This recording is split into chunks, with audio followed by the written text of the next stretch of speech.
Halo, halo, halo. Kembali lagi dengan saya yang gak pernah bosan untuk menemani hari-hari Anda di channel penuh dengan unsur kasih sayang, Damdam Story. Kali ini kita akan bahas film yang penuh adrenalin dengan tingkat kebarbaran yang ekstrim. Kenapa begitu? Karena bukan hanya tonjok-tonjokan dan tembak-tembakan. Di film ini kita juga akan disuguhkan aksi kebut-kebutan. Nah, film ini berjudul The Transporter 1. Rilis pada tahun 2002. Film ini dibintangi oleh Jason Statham yang kala itu masih unyu-unyu. Tanpa banyak leha-lehe, hayu kita simak alur filmnya sekarang juga. Jangan lupa siapkan cemilan dan kabari mantan Anda, karena alur film akan dimulai sekarang juga. Di awal film diperlihatkan tokoh utama dalam film ini yaitu Frank Martin. Dia adalah seorang pengemudi bayaran profesional. Saat alarm di jamnya berbunyi, Frank langsung tancap gas mobilnya. Tak lama muncul 4 perampok yang masuk ke dalam mobilnya. Kesepakatan yang telah dibuat adalah 3 orang yang masuk ke dalam mobil. Dia tidak menginginkan lebih, karena dia telah memperhitungkan kecepatan dan beban mobil yang digunakan untuk menghindari kejaran polisi. Meskipun perampok itu menodongkan pistolnya, Frank tetap santai hingga dia menembak salah seorang rekannya. Dia mulai melakukan pekerjaannya. Dia membawa para perampok ini kabur menghindari kejaran polisi. Jalan yang sempit dan berkelok-kelok pun tidak menjadi halangannya karena skill yang dimiliki oleh Frank. Yang terjadi justru membuat perampok ini mengeluarkan kembali makanan sarapannya tadi. You don't mind, I just conditioned the leather back there. Saat tersudut sekalipun, Frank kembali berhasil meloloskan diri.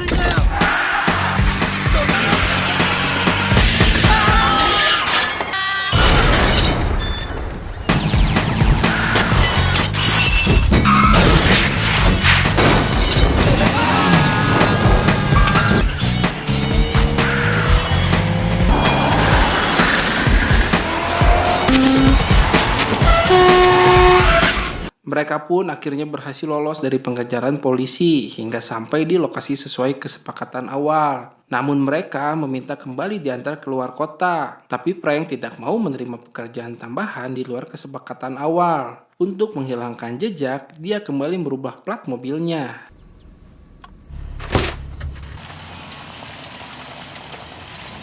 Frank kembali ke rumahnya yang berada di tepi pantai. Dalam berita di televisi, terungkap 3 perampok bank itu kembali tertangkap. Tak lama, seorang inspektur polisi bernama Tarconi mendatangi rumahnya. Dia mencurigai Frank karena mobil BMW yang digunakan perampok itu persis dengan miliknya. Yang membedakan hanya plat nomor polisinya saja. Tarconi juga tahu keahlian mengemudinya, terlebih Frank diketahui adalah mantan militer. Frank kembali menemui seseorang untuk mengantarkan sebuah paket. Di sebuah bar, Frank yang teliti mencatat ukuran dan berat paket tersebut yang harus dia bawa. Peraturan kedua, dia tidak mau mendengar sebuah nama. Dan dengan jarak yang ditempuh, dia meminta bayaran $40.000. Jadi di sini ada peraturan yang dia tetapkan. Pertama, jangan pernah mengkhianati kesepakatan. Kedua, dia tidak ingin tahu siapa yang menjadi kliennya. Dan ketiga, jangan pernah membuka paket yang akan dikirim. Siang hari paket dimasukkan ke dalam bagasi mobilnya dan di tengah perjalanan Frank harus berhenti dan mengganti ban mobilnya karena bocor. Di saat membuka bagasinya, Frank terkejut karena paket tersebut bergerak. Dia tidak memperdulikannya karena teringat peraturan nomor 3 dan fokus untuk mengganti ban dan meneruskan perjalanan.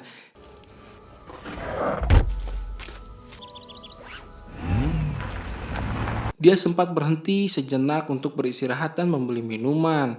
Dan di sini dia melakukan kesalahan yang fatal. Dia membuka bagasi dan paket tersebut, yang ternyata isinya adalah seorang wanita. Dia bernama Lai Kwai. Frank kemudian memberinya minum, lalu menutup kembali bagasinya dan melanjutkan perjalanan. Okay, that's enough. Good girl. Lai Kwai kembali membuat kegaduhan hingga Frank harus berhenti dan membuka kembali bagasinya. Dia beralasan kebelet ingin pipis. Dia kemudian mengikat tali di leher Lai Kwai dan memberi waktu 1 menit. Frank curiga karena dia tidak kembali dan saat mengeceknya, ternyata Lai Kwai telah kabur. Dia sempat terperosok hingga tak lama Frank kembali menangkapnya.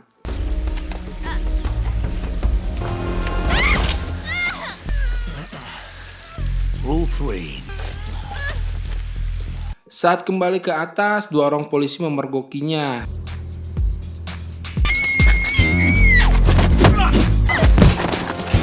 Tak butuh waktu lama, Frank melumpuhkannya, hingga akhirnya Frank sampai di tujuan di rumah seorang bos gangster itu.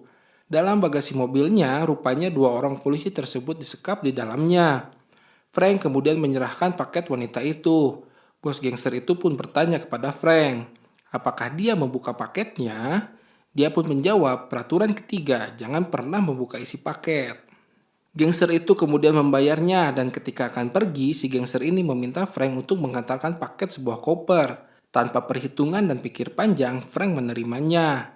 Dalam perjalanan, Frank kembali membeli 2 botol minuman yang akan dia berikan kepada dua orang polisi itu.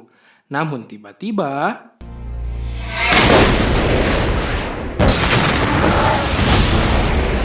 ngabaladugs.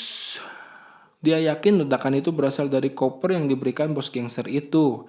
Dan Frank kembali ke markas gangster tersebut dan menunjukkan jati diri dia sesungguhnya karena telah meremehkan seorang kurir.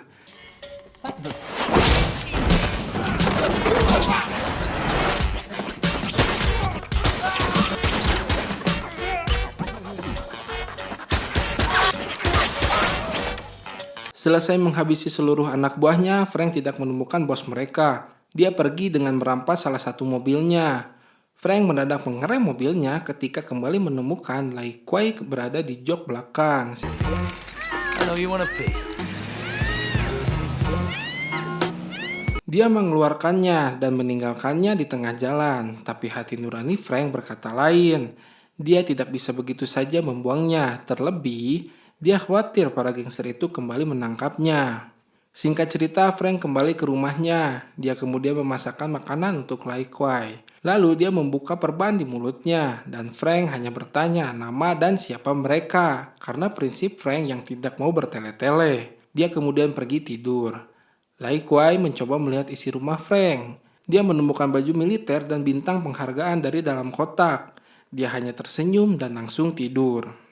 Sementara itu si bos gangster mengunjungi salah satu anak buahnya yang masih hidup di rumah sakit. Dia terkejut ketika mendengar pelakunya adalah si kurir yang dianggap sudah mati dengan bom koper itu. Demi menghindari kebocoran informasi jaringan mereka kepada polisi, dia langsung membunuh anak buahnya ini.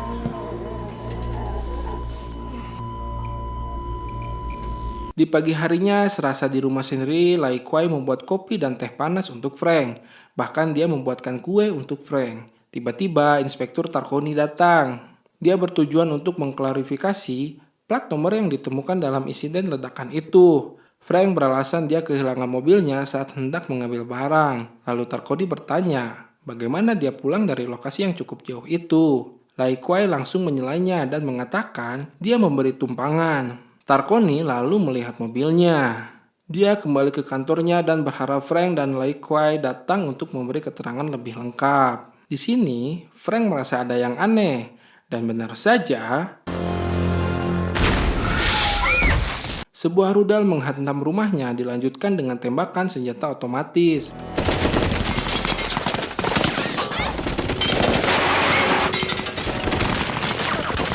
Anak buah si bos gangster itu melakukan serangan untuk menghabisi Frank. Mereka tidak bisa keluar dari sana dan tembakan rudal kembali datang.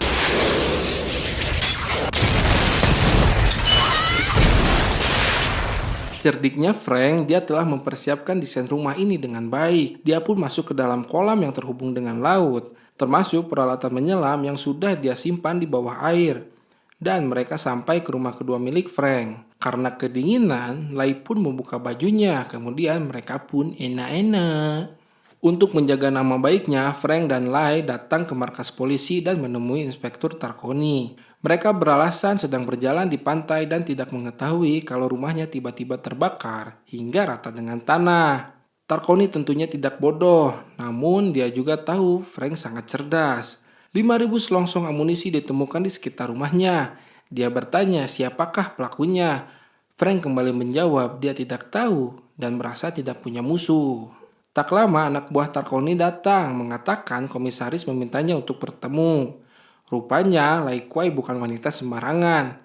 Dia meretas komputer Tarkoni untuk mencari identitas lengkap si bos gangster itu. Hello. See? Ternyata Tarkoni sengaja keluar dari ruangannya untuk memberi waktu apa yang mereka lakukan. Frank dan Lai Kwai kembali pulang. Lai kemudian menaiki taksi mengajak Frank ke markas gangster itu. Awalnya Frank menolak karena dia hanya ingin menghilang, terlebih si gangster itu telah menganggapnya tewas, dan itu baik baginya. Namun fakta mengejutkan diungkapkan oleh Lai Kwai. 400 orang sekarang sedang disekap di dalam kontainer, termasuk ayah dan adik-adiknya. Mereka akan diperjualbelikan di negara ini. Kembali ke ruangannya Tarkoni, Tarkoni mendapatkan petunjuk dari komputernya. Ketika si bos gangster itu kembali ke kantornya, Frank langsung menodongnya. Sementara Lai mencari data nomor kontainer yang membawa 400 orang yang akan diperjualbelikan. Tak lama, fakta lain terungkap. Ternyata ayah Lai adalah mafia yang bekerja sama dengan si gangster ini. Di sini Frank merasa dibohongi oleh Lai Kwai. Namun, situasi menjadi tidak jelas karena Lai menodongkan senjata kepada ayahnya sendiri. Hingga Lai dibawa ayahnya dan si Frank pingsan setelah dipukul oleh si bos gangster itu. Inspektur Tarkoni yang sedang mengembangkan kasusnya datang juga. Dia akhirnya hanya membawa Frank dan meminta mereka semua untuk memberi laporan di kantornya. Saat terbangun, Frank berada di dalam sel. Dia langsung berbicara dengan Tarkoni. Hua yang merupakan ayah Lai adalah ketua perhimpunan pengusaha internasional. Frank akhirnya membeberkan faktanya dan dia butuh bantuan untuk membebaskan 400 orang yang akan dijual dari Asia ke Meksiko. Dia pun berpura-pura menyandranya. Anybody moves in that camera.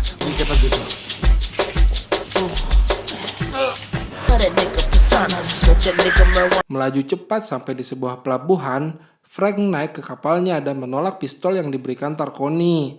Tentu saja, karena dia sudah mempunyai persenjataan yang jauh lebih lengkap. Maybe not. Datang ke pelabuhan khusus peti kemas, Frank mencoba mencari satu persatu kontainer yang berisi 400 gadis, hingga dia kembali melihat Lai Kwai ditampar ayahnya dan akan dibawa pulang. Hingga Frank langsung melancarkan aksinya membantai kelompok gangster ini satu persatu.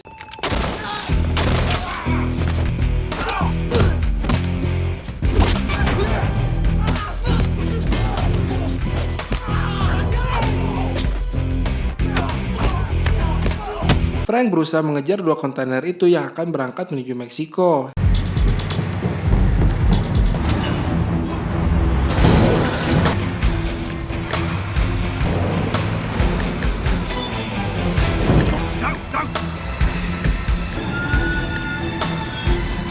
Di tengah jalan, dia kembali dihadang.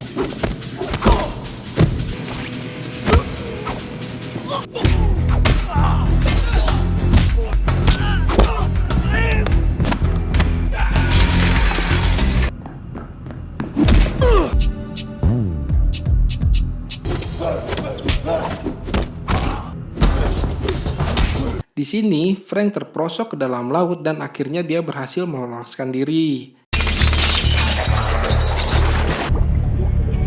Lalu Frank kembali melanjutkan pengejaran dengan mobil butut yang akhirnya mogok. Tidak penjara begitu saja, dia memaksa petani yang mempunyai pesawat untuk membawanya. Ia berhasil menemukan kontainer itu dan Frank langsung terjun menggunakan parasut.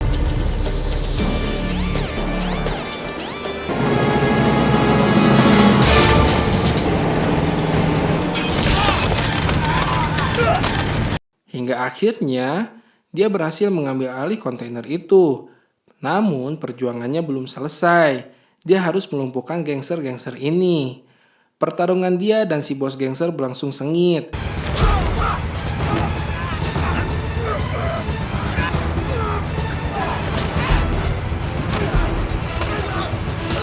Hingga membuat Frank hampir saja tewas tergilas ban.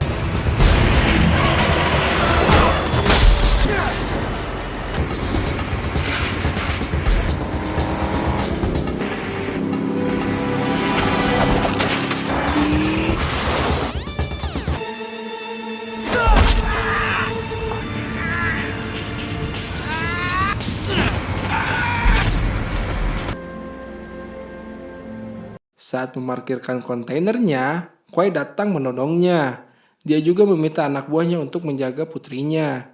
Jika dia kabur, tembak saja. Frank dibawa ke sebuah tepi jurang dan akan dieksekusi. Namun tiba-tiba,